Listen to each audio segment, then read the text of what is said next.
네, 이번 영상에서는 오비탈 럼사의 180SW의 용접 프로그램 만들기 방식에 대해서 설명을 드리겠습니다. 처음 장비를 켜시게 되면은 이런 메인 화면이 나오고요. 이 나와 있는 화면에서 세 번째 용접 프로그램 만들기 이쪽으로 들어가시면 말씀드릴 용접 방식 및 재질 선택이 있습니다. 스테인리스 스틸 그리고 카본 스틸, 티타늄이 있는데 스테인리스 스틸이 세 가지로 갈리게 되는 이유는 이 180SW라는 장비를 사용해서 용접할 수 있는 그리고 또 적용할 수 있는 그런 어플리케이션들이 스테인리스 스틸을 좀 집중적으로 공략하기 위해서 나왔기 때문에 이 방식 차트도 세 가지로 세분화를 시켜놨습니다. 카본 스틸과 티타늄도 마찬가지로 이 180SW라는 장비가 나오기 전신부터 해서 계속 이 독일에서의 그 용접 데이터, 어떤 외경과 두께를 입력했을 때 나오는 데이터들이 최적화될 수 있도록 잡혀 있는 그런 뭐 계산식이라고 보시면 돼서요. 그래서 이것도 마찬가지로 필요시에 카본 스틸이나 티타늄 용접하게 된다면은 사용하시면 될 것 같습니다. 그래서 오늘 중점적으로 다룰 거는 스테인리스 스틸의 방식 세 가지에 대해서 좀 집중적으로 다뤄보도록 하겠습니다. 그래서 스테인리스 스틸 클래식부터 한번 보면,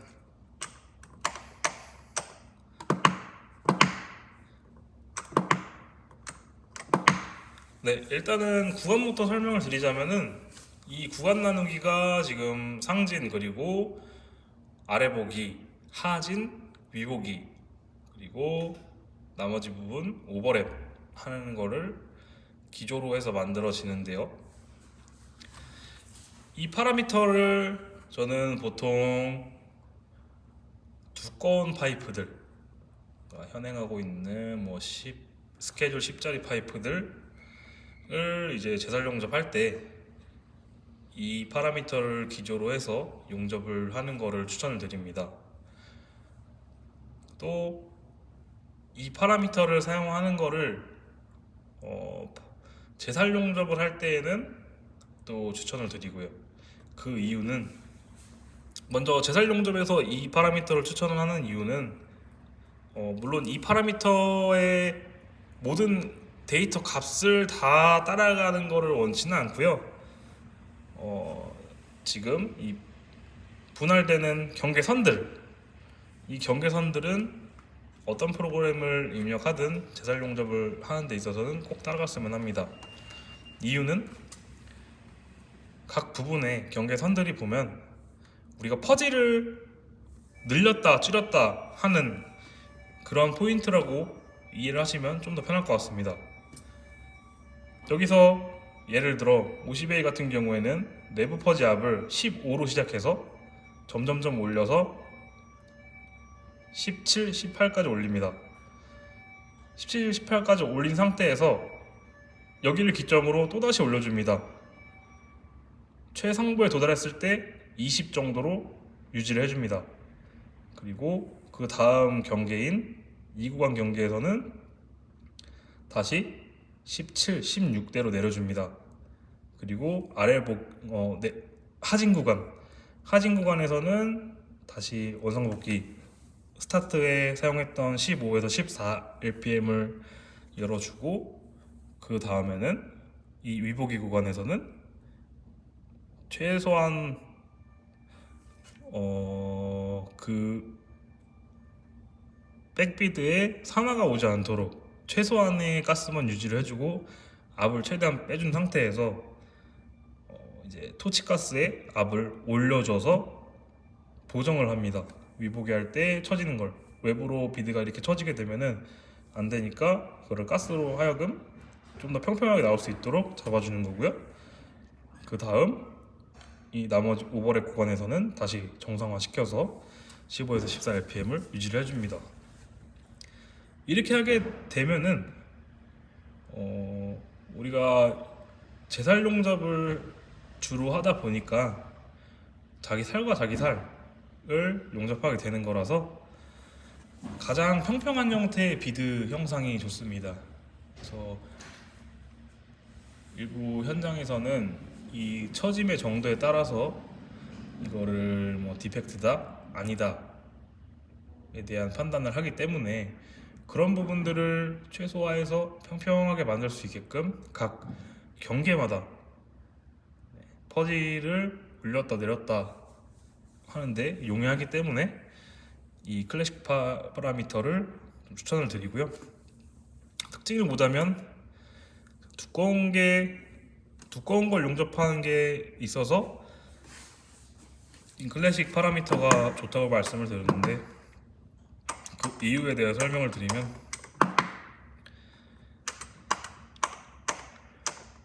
보시면 이 펄스 이동 속도들에 있어서 보시면 빈도는 같이 설정이 되는데 깜빡깜빡하는 그 주기는 똑같지만 하이 펄스와 로우 펄스에 적용되는 이동 속도들이 좀 다릅니다. 하이 펄스 때는 1 그리고 로우 펄스 때는 150입니다. 이 말인즉 하나의 비드를 만들고 이동을 하고 하나의 비드를 또 만들고 이동을 하고 하나의 비드를 만들고 이동하고 하이 펄스 로우 펄스 하이 펄스 로우 펄스 하이 펄스 로우 펄스 이런 식으로 비드가 완전히 그 자리에서 용용지가 유지가 되면서 이동할 수 있도록 섰다 갔다 하는 그런 파라미터가 형성이 됩니다. 그렇기 때문에 좀 더 한 자리에서 머무르면서 강한 열을 줄 수 있다라고 이해를 하시면 될 것 같고요. 여기서 이 기조를 따라가는 것도 괜찮지만 이거를 기본적으로 주어지는 이 150이라는 속도를 75로 반으로 나눠서 이렇게 접근하셔서 뭐 비드의 피치를 잡는다든지 또 폭 그리고 용용 정도를 잡는 그런 접근을 하시면 좋을 것 같고요. 기본적으로 1대 150을 유지해서 가는 비드의 경우에는 조금 이것보다는 넓은 형태의 비드 모양이 나올 겁니다. 네, 그래서 포인트는 이 클래식 방식은 지금 내부 퍼지 압을 각 경계선에서 줄이고 또 올리는 그런 좀 쉬운 접근을 할 수 있게끔 해주는 거라고 보면 될 것 같고, 그리고 이 섰다 갔다 하는 방식, 섰을 때는 강한 암페어로 그 요용지를 유지를 해주고 이동할 때는 최대한 빠르게 이동을 해서 또 다시 그 자리를 녹일 수 있게끔 해주는 그런 느낌으로 보시면 될 것 같고요. 그래서 이 지금 클래식 방식 같은 경우에는 보통 말씀드린 대로 호물제를 용접을 할 때 사용하시길 추천을 드립니다.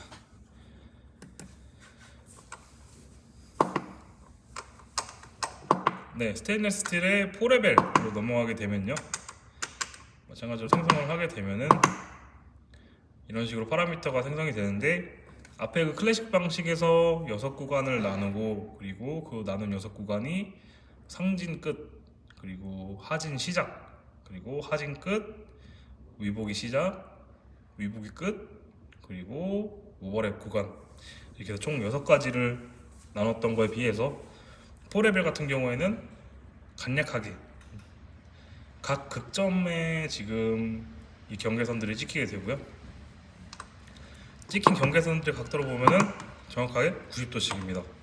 그리고 마지막 구간인 4구간에서는 270도에서 365도를 용접하게 되면서 360도까지 용용을 시켰을 때 아슬아슬할 수 있는 그런 용용 정도를 보완할 수 있게끔 5도를 추가해서 365도까지 지금 세팅하게끔 되어 있는 거고요. 그 이후에 다운슬로프로 마무리를 하게 됩니다. 이것도 어떻게 보면은 그 사용자분들의 선호에 따라서 조금 다를 수 있겠는데, 이 방식 같은 경우는 살짝 가볍게 접근할 수 있는 방식이라고 생각이 되고요. 보통 얇은 것들을 접근할 때 있어서 뭐 비교를 하자면 캐전의 OH나 10H 또는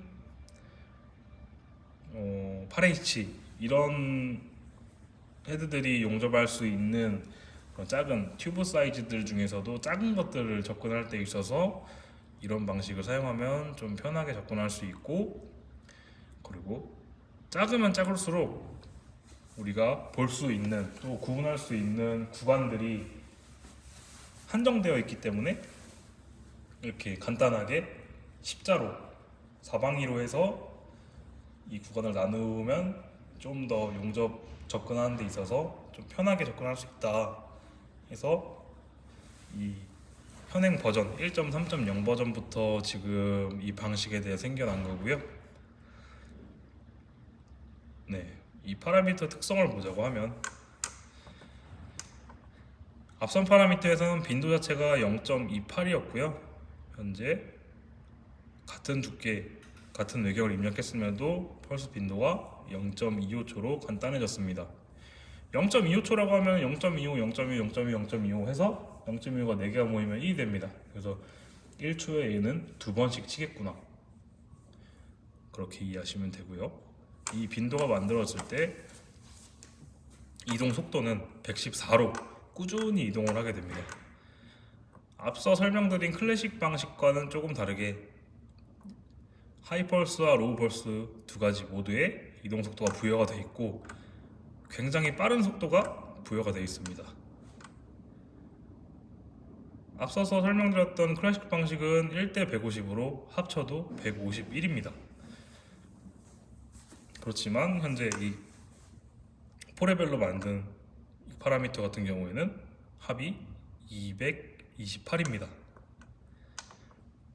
네, 이게 의미하는 거는 최대한 빨리 이동을 하면서 빠르게 녹여 이 용접 절차를 끝내겠다는 건데, 이런 방식은 사실 두꺼운 후물재는 권장되지 않고 이제 조금 얇은 것들, 스케줄 5나 뭐 세니타리 관들, 그리고 그 이하의 뭐 마이크로 피팅 튜브들 또는 뭐 인치 사이즈들, 네, 그런 사이즈들의 파이프에 좀 더 어울리는 그런 방식이라고 보면 될 것 같습니다.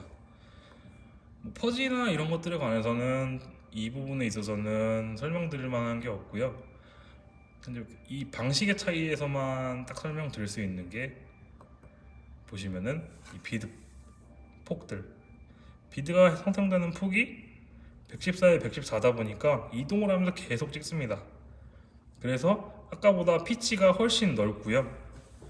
1대 150으로 했을 때 그 피치와는 좀 더 다른 영상이지 않나, 아마 눈여겨보신 분들은 이해를 좀 하셨을 것 같고요.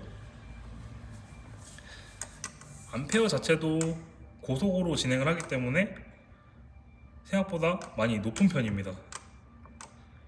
그래서 평균 암페어가 현재 100과 61,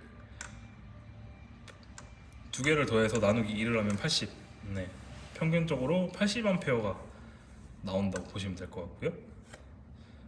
이 파라미터는 어쨌든 접근을 하실 때 있어서 조금 소구경의 파이프들이나 튜브, 그리고 마이크로류의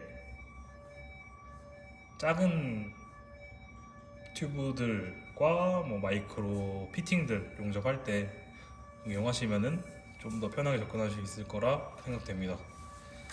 마찬가지로 이것도 응용을 하면은 할수록, 그러니까 본인의 뭐 익숙한 그런 속도와 또 익숙한 빈도로 찾아서 올리고, 또 암페어도 그 뭔가 여러 번의 테스트를 거쳐서 이게 최저값이다 하면은 그런 거를 잡아서 내 걸로 만드는 게 중요하기 때문에 이 방식에 있어서 어떤 선택이든 간에 우리가 도달해야 되는 지향점 자체가 올바른 용접이기 때문에 뭘 사용하든 상관은 없습니다.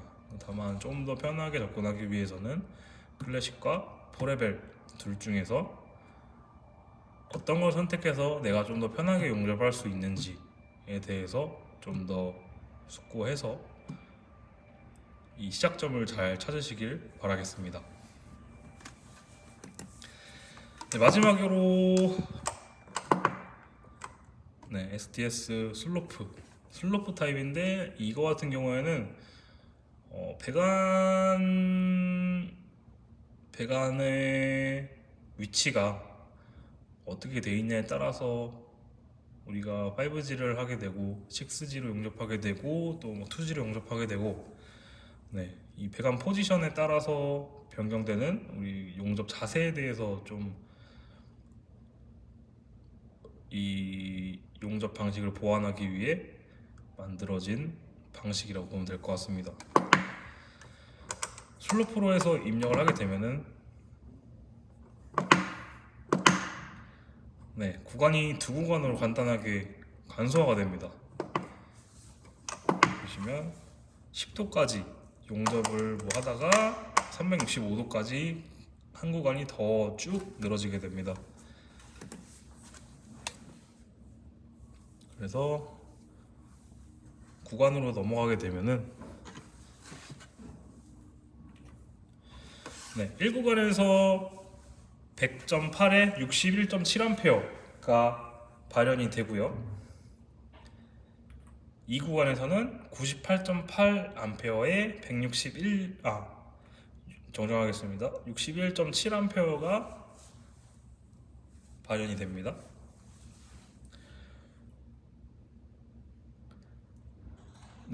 1구간에서 100A로 용접을 10도 동안 진행을 하고요. 2구간에서는 나머지 355도의 남은 잔여 구간들을 점점점 낮추면서 암페어를 낮춰가면서 용접을 하게 되는데 1구간에서 보시면 100A였던 게 점점점 낮아지면서 98까지 도달하게 됩니다.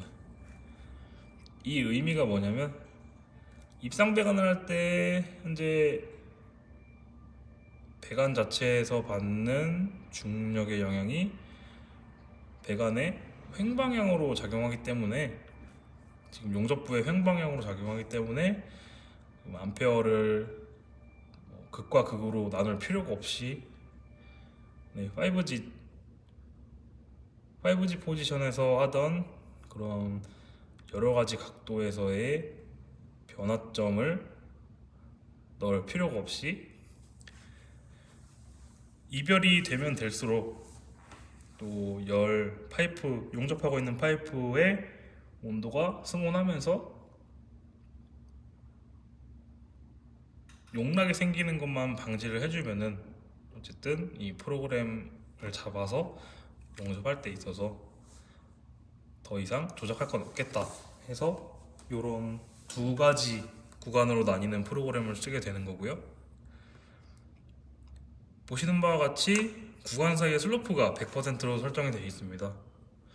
결론적으로는 앞 구간에 100A를 출력을 해서 요용지를 만들어서 10도 정도 이동을 했고요. 이동을 한 구간 이후에는 다음 구간에서 98.8A를 세팅해서 점점점 낮아질 수 있게끔 이 시작 구간부터 100A부터 98A까지 도달한 시간이 이 10도에서 365도가 되도록 천천히 낮아지게 하는 겁니다. 이걸 좀 더 극적으로 보려고 하면 이 암페어를 낮춰서 보면 되는데요. 50 정도 낮춰 보겠습니다. 50으로 낮추니까 저 밑에 로우 펄스도 마찬가지로 반인 30으로 낮추겠습니다. 50으로 낮추니까 어쨌든 이게 전체 구간을 통틀어서 10도에서 100A가 끝나고 그 다음 50A가 발현돼야 되는 시점이 365도로 이 구간이 끝나는 지점까지 현재 암페어가 슬로프를 타면서 낮아지게 됩니다. 그래서 이걸 이렇게 극적으로 세팅을 하진 않지만 결론적으로 이 파라미터가 의미하는 거는 우리가 입상 배관을 용접할 때 중력의 영향을 받고 하는 또 진행하면서 잔열이 어디로 올라가고 어디로 퍼지고 이런 것과 상관없이 지금 현재 중력은 용접부의 횡방향으로 작용을 하고 있고, 그리고 모든 포지션에서 모든 텅스텐봉 토치, 또 텅스텐봉과 토치의 포지션이 같은 높이에서 용접이 되기 때문에 어쨌든 이게 이제 자연적으로 용접이 되면서 파이프에 승온이 되는 것들을 고려하여 2에서 3A 차이를 주고 점점 낮아지게 세팅을 하는 방법입니다. 그래서 이게 꼭 2G 포지션에서 사용된다고는 할 수는 없지만 그래도 가장 이 방식 자체가 통용되고 있는 건 입상배관 2G 용접을 할 때 사용이 되고요. 이것도 마찬가지로 응용을 하시게 되면은 좀 더 나은 파라미터 생성이 가능할 거라고 보고, 또 실제로 일반 5G 용접을 할 때도 이 파라미터 형태를 사용해서 좀 건드는 변수를 최소한으로 줄여서 접근하려는 그런 좀 숙련자적 그런 관점에서 접근을 할 수가 있을 것 같습니다. 네, 그래서 일단은 이 스테인리스 스틸 방식 3가지에 대해서 설명을 드렸고요. 그 다음으로 남은 것들, 카본 스틸과 티타늄에 대해서 간단하게 만들어 보기만 하고 지나가겠습니다. 방식은 가장 처음에 만들었던 스테인리스 스틸 클래식과 똑같은 경계선을 만들면서 프로그램 생성을 하고요. 다만 암페어와 이동 속도가 조금 다릅니다. 아까 같은 경우에는 높은 펄스 100A 정도에 낮은 펄스 50A 정도였고, 그리고 높은 펄스 이동 속도 1에 낮은 펄스 이동 속도 150이었습니다. 그래서 지금 이제 카본 스틸이라는 그 금속 특성에 따라서 지금 최적화된 프로그램을 뽑아주는 거기 때문에 이런 식으로 접근하시면 될 것 같고요. 마찬가지로 티타늄도